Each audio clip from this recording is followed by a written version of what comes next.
Boa noite a todos. Boa noite.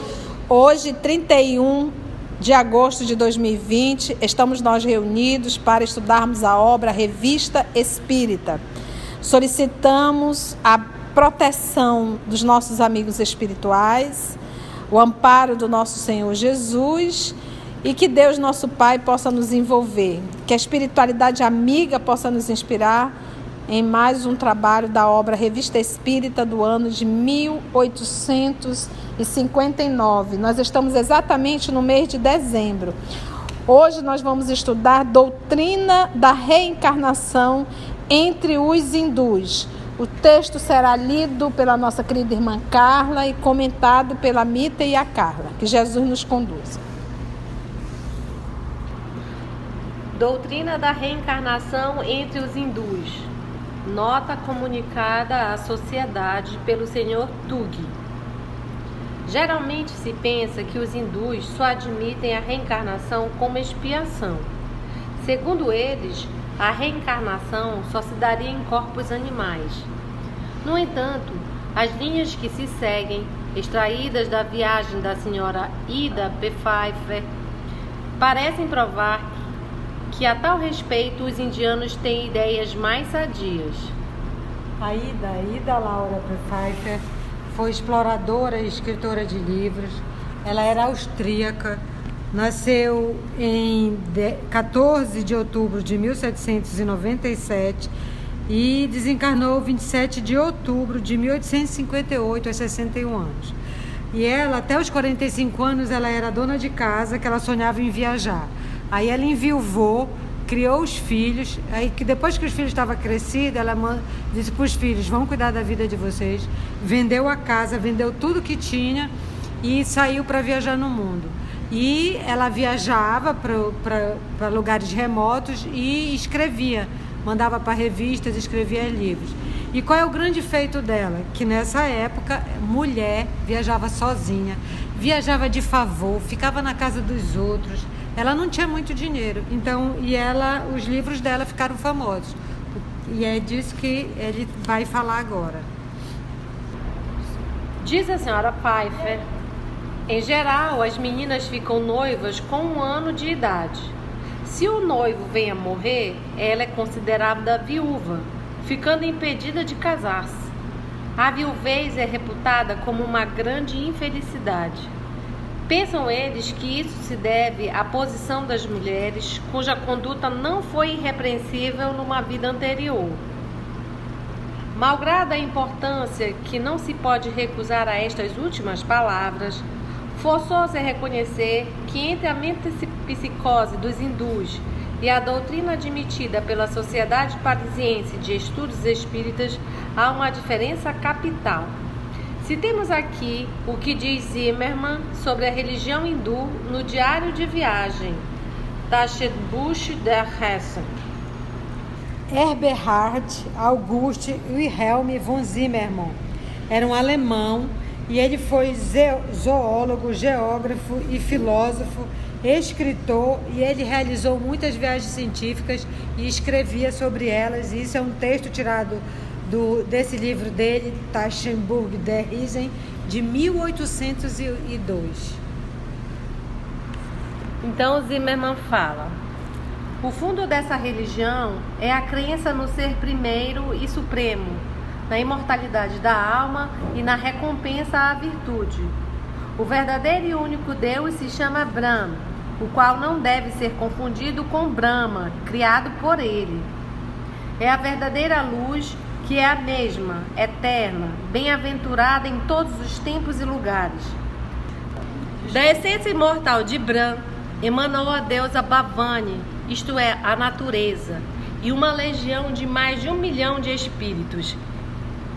Entre esses espíritos, há 3 semideuses ou gênios superiores, Brahma, Vishnu e Shiva, a trindade dos hindus. Durante muito tempo, a concórdia e a felicidade reinaram entre os espíritos. Mais tarde, porém, eclodiu uma revolta entre eles e vários se recusaram a obedecer. Os rebeldes foram precipitados do alto dos céus no abismo das trevas. Deu-se então a metempsicose. Cada planta, cada ser foi animado por um anjo decaído. Essa crença explica a bondade dos hindus para com os animais, consideram-nos como seus semelhantes e não querem matar nenhum. Somos induzidos a crer que não foi senão a ação do tempo que levou tudo quanto existe de bizarro nessa religião, mal compreendida e falseada na boca do povo, a descer à posição de insana charlatanice. Basta indicar os atributos de algumas de suas principais divindades para explicar o estado atual de sua religião. Eles admitem 333 milhões de divindades inferiores. São as deusas dos elementos, dos fenômenos da natureza, das artes, das doenças e etc. Além disso, há os bons e os maus gênios. O número dos bons ultrapassa o dos maus em 3 milhões. O que é extremamente notável, acrescenta Zimmermann, é que não se encontra entre os hindus uma única imagem do Ser Supremo. Parece-lhes demasiado grande. Dizem que toda a terra é o seu templo e o adoram sob todas as formas. A raça indiana, os indianos, os hindus, eles têm muitos deuses, muitas divindades, então é uma confusão, tem as castas, dentro das castas tem as subcastas, e isso é sobre isso que o Zimmermann está falando. E antes a Ida Pfeiffer, ela fala de que as meninas ficam noivas, eram dadas, como até hoje ainda tem isso na Índia, de você as filhas serem dadas e noivados desde pequena, e se o noivo morre, elas ficam viúvas, entre aspas, mas não casam mais. Assim, conforme os hindus, as almas tinham sido criadas felizes e perfeitas, e sua decadência resultou de uma rebelião. Sua encarnação no corpo de animais é uma punição. Conforme a doutrina espírita, as almas foram criadas e ainda são criadas simples e ignorantes. É pelas encarnações sucessivas que chegam, graças a seus esforços e à misericórdia divina, à perfeição que lhes proporcionará a felicidade eterna. Devendo progredir, a alma pode permanecer estacionária durante um período mais ou menos longo, mas não retrograda. O que adquiriu em conhecimento e em moralidade não se perde. Se não avança, também não recua. Eis porque não pode voltar a animar os seres inferiores à humanidade. Desse modo, a metempsicose dos hindus está fundada sobre o princípio da degradação das almas. A reencarnação, segundo os espíritos, está fundada no princípio da progressão contínua. Segundo os hindus, a alma começou pela perfeição para chegar à abjeção. A perfeição é o começo e a abjeção o resultado. Conforme os espíritos, a ignorância é o começo, a perfeição, o objetivo e o resultado. Seria supérfluo procurar demonstrar qual dessas duas doutrinas é mais racional e dá uma ideia mais elevada da justiça e da bondade de Deus. É, pois, por completa ignorância de seus princípios que algumas pessoas as confundem. Então, ele diz, ele faz bem a diferenciação entre a doutrina dos hindus e a doutrina dos espíritos. Como ele, no livro do Zimmermann, o Zimmermann fala, né, os espíritos decaídos, aí foram reencarnar em planta, em animais, é por isso que eles respeitam os animais. E aí ele diz que, ao contrário, a doutrina dos espíritos, ela é progressiva. Nenhum de nós, ao desencarnar, vai reencarnar como cachorro, como vaca. E nos hindus, eles acreditam que isso pode acontecer. Então ele diz que não adianta comparar uma com a outra, e nem dizer qual é a melhor ou a pior, mas assim, são dois sistemas diferentes. Não é isso que ele fala, não. Desculpa. Ele fala aqui, olha, demonstrar qual das duas doutrinas é mais racional é inútil, ele diz. Seria supérfluo procurar, porque quando você acredita, e E a gente já viu que tem até filmes e as pessoas acreditam, né? Que o homem é castigado e volta como cachorro e vai procurar a esposa. Tem essas coisas.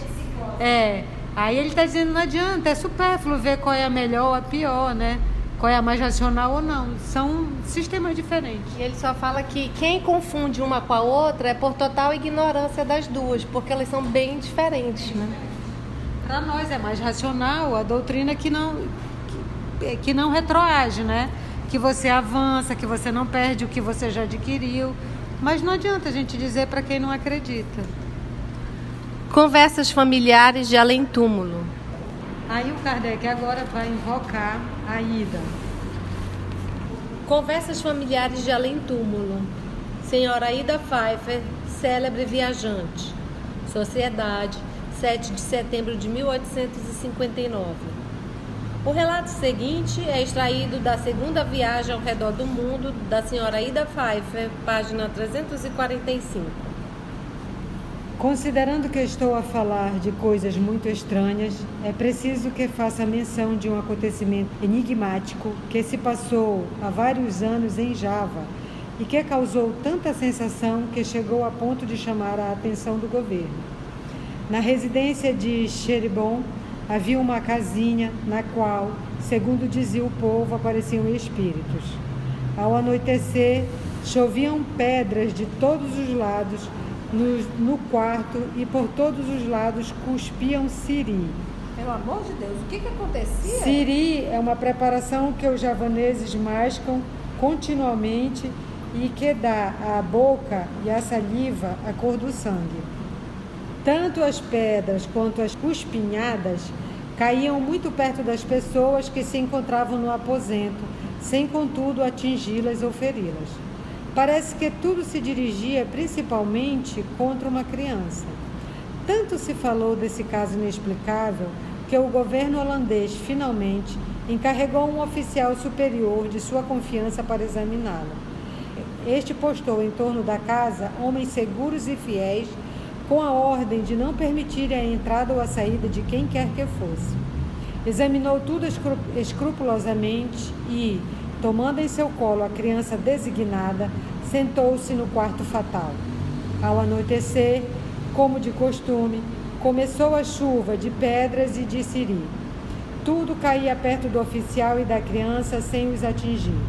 Examinaram novamente cada recanto, cada buraco, mas nada descobriram. O oficial não compreendeu patavina.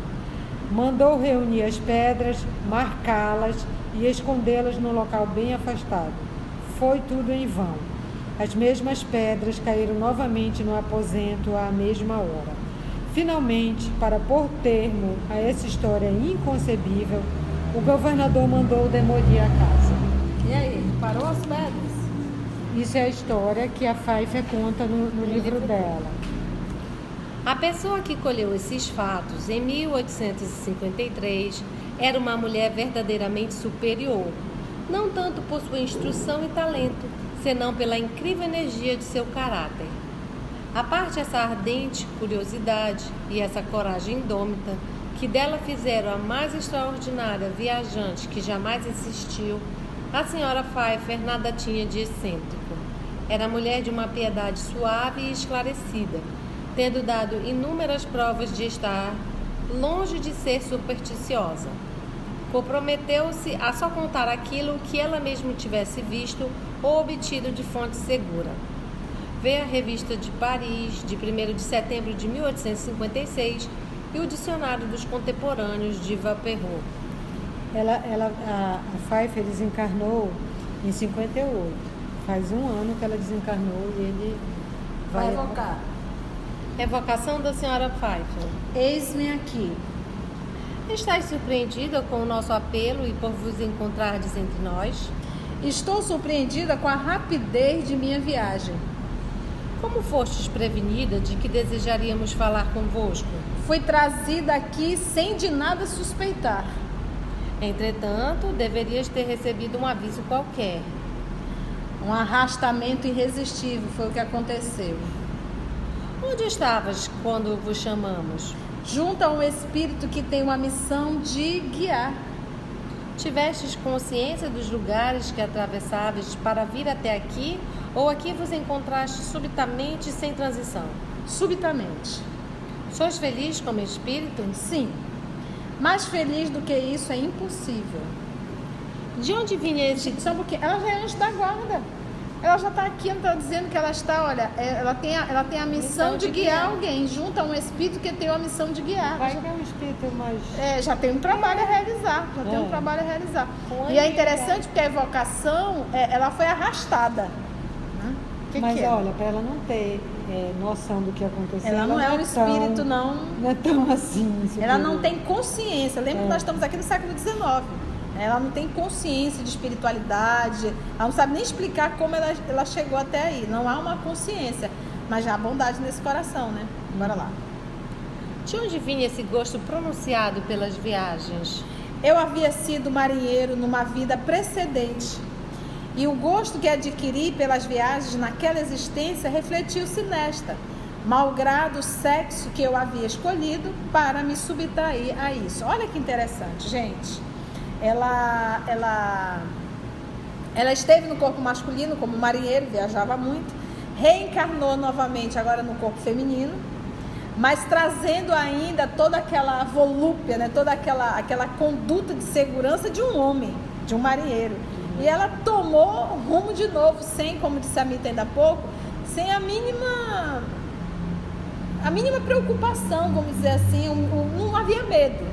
Ela novamente voltou isso aí. E aqui fica claro, porque dentro do nosso... Vou entrar num assunto bem diferente, mas aproveitando esse diálogo, existe uma crença no movimento espírita de algumas pessoas desavisadas que diz: toda reencarnação em que eu vou revertir um outro corpo morfológico, ou seja, se eu estive no corpo feminino, de repente eu volto no corpo masculino, necessariamente eu estaria numa condição homoafetiva. A gente acabou de ver que não é assim, gente. O comportamento homossexual é resultado da não aceitação da sua nova morfologia. E ela quis vir mulher para não viajar, pra porque não mulher viajar. não viajava. Exatamente. E na biografia dela, que eu pesquisei, diz assim, que ela enfrentou dificuldades, mas ela ia. Da feita que ela decidiu, ela vendeu tudo. Para você ver que isso é forte nela, né? E aí fica mais uma vez, a reencarnação no corpo masculino ou no corpo feminino é resultado da necessidade evolutiva de cada espírito. Pronto, é só para isso. Não é, isso está lá no livro dos espíritos. Os espíritos não têm preferência. Eu quero ir no corpo X ou eu quero ir no corpo Y. Isso não existe. Na verdade, é a necessidade da programação do espírito, né? Quem e não a gente aceita é rebeldia. Rebeldia é apego à forma. Há um apego à forma. Bora lá. Essas viagens contribuíram para o vosso progresso como espírito? Sim. Porque as fiz com espírito de observação, que me faltou na existência precedente, ou seja, como marinheiro, onde não me ocupava senão do comércio e das coisas materiais. É por essa razão que imaginava avançar mais em uma vida sedentária, ou seja, sem viagem. Em casa, dona de casa, né? Mas Deus, tão bom e tão sábio em seus desígnios, que não podemos penetrar, permitiu-me utilizar-se minhas inclinações em favor do progresso que eu havia solicitado. Olha que lindinho.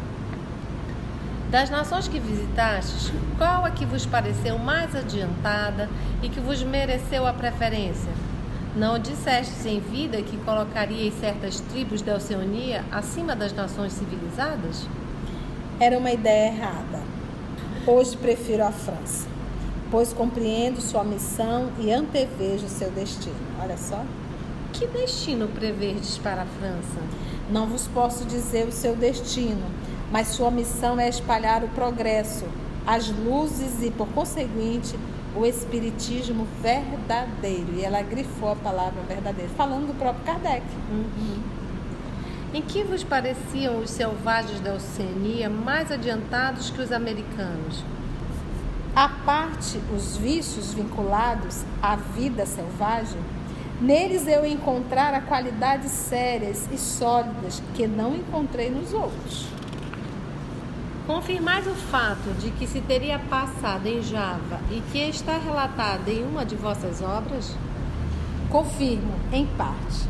O caso das pedras marcadas, aqui falando daquele caso da criança, né? Confirmo em parte. O caso das pedras marcadas e lançadas novamente merece explicação. Eram pedras semelhantes, mas não as mesmas. A que atribuís este fenômeno?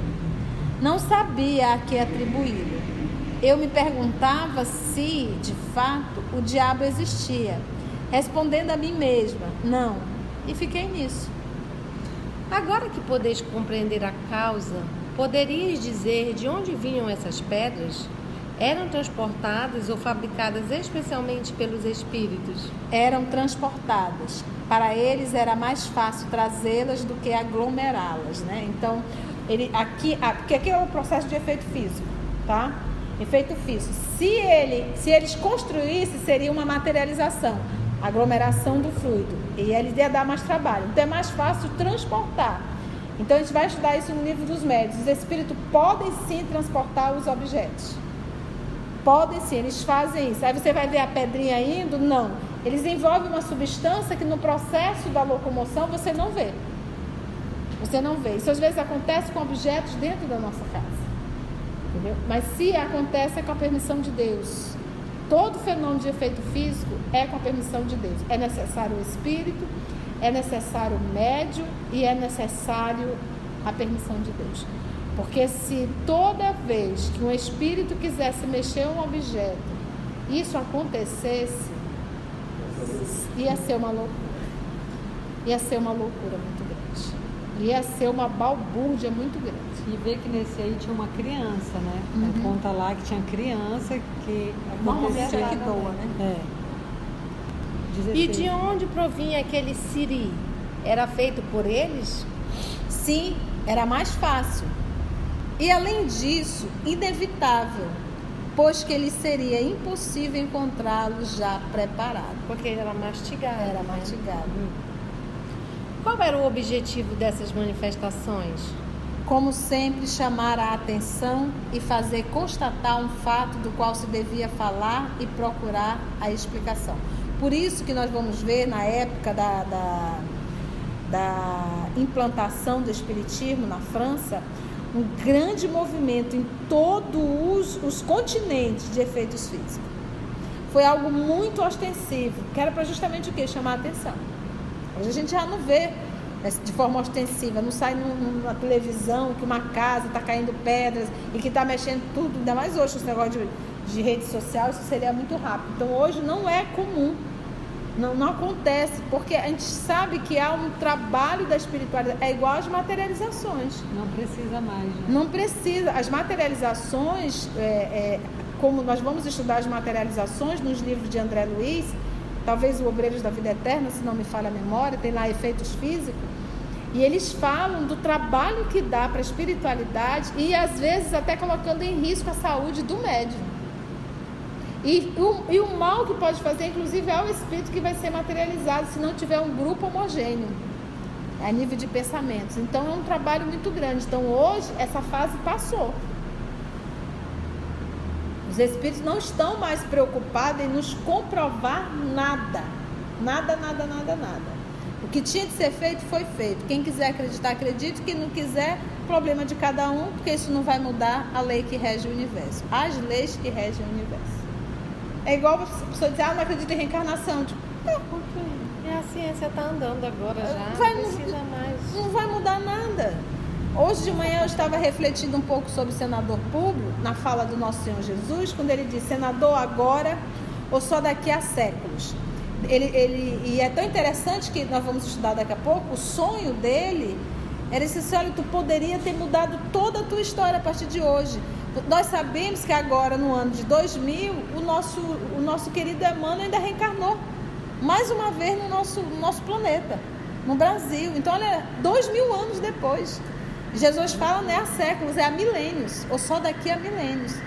Então, talvez, se ele tivesse feito aquela escolha naquele momento, ele não teria mais necessidade de reencarnar no planeta Terra. Ele ia mudar a história, né? Ia mudar Aquela que totalmente. diz que pata de cavalo. É. E você? E você? E nós? Vamos lá. Observação. Alguém faz observar que tal constatação não poderia levar a nenhum resultado sério entre aqueles povos, mas respondem que há um resultado real. Pelo relato e pelo testemunho da senhora Pfeiffer, o mesmo chegou ao conhecimento dos povos civilizados que o comentam e lhe tiram consequências e consequências. Aliás, os holandeses é que foram chamados para constatá-los. Então houve um. O que eu acho interessante, gente, o conhecimento desse Kardec. Tudo ele conhece. Ele vai no Zimmermann, ele vai na Pfeiffer. O que ele sabia da Pfeiffer, que ela estava escrevendo viagem, né? História de viagens. Ele pega assim, então ele tem. Ele recebeu também muita correspondência, né? Pois é, mas E lia a gente todas. vai, eu vou no Google para trás disso, tem muita coisa. E ele, com nada de uma redesci. Não. É por isso que ele chegou a perder até a saúde. E foi avisado, inclusive, a ele, porque ele trabalhava muito. E ele diz, sem as condições que nós temos hoje, né? E quando ele fala aqui, ele fala, segunda viagem ao redor do mundo, daí da Pfeiffer, ainda diz a página que tirou. E copia, tu quiser ir atrás, tu vai achar. Vai lá, ele dá a fonte, que é o que nos falta hoje, né? Mas é o povo viaja. Então, nós trabalhadores espíritas, nós que somos expositores, nós temos que ter o cuidado de, quando falarmos uma asneira, dizer pelo menos de onde nós tiramos a asneira. Ou então, realmente, termos o respeito com essa doutrina, que foi o que Kardec teve. Você vê aí, ele coloca tudo, e ele diz de onde está tirando, e depois ele refuta, ele comenta. Então, nós espíritas, ao pegarmos, estarmos no púlpito ou numa rede social e começarmos a falar, a gente tem um dever de dizer qual é a fonte. E teve um pastor que falou uma coisa interessante sobre Jesus ter ficado trabalhando, né? Ser um carpinteiro, trabalhar, que é aquela santificação do trabalho, que ninguém quer, né? Trabalho, não, eu quero me espiritualizar. E é no trabalho, né, que a gente se espiritualiza. E eu achei bonita essa coisa de realmente que Jesus era carpinteiro, fazia. Então é a santificação do trabalho demonstrado pelo próprio Cristo. Deveria haver um motivo especial, sobretudo quanto à criança atormentada por esses espíritos? A criança possuía uma influência favorável, estudo, pois pessoalmente não sofreu nenhum toque. Desde que esses fenômenos eram produzidos por espíritos, por que cessaram quando a casa foi demolida? Cessaram porque julgaram inútil continuar. Não pergunteis, contudo, se eles teriam podido continuar.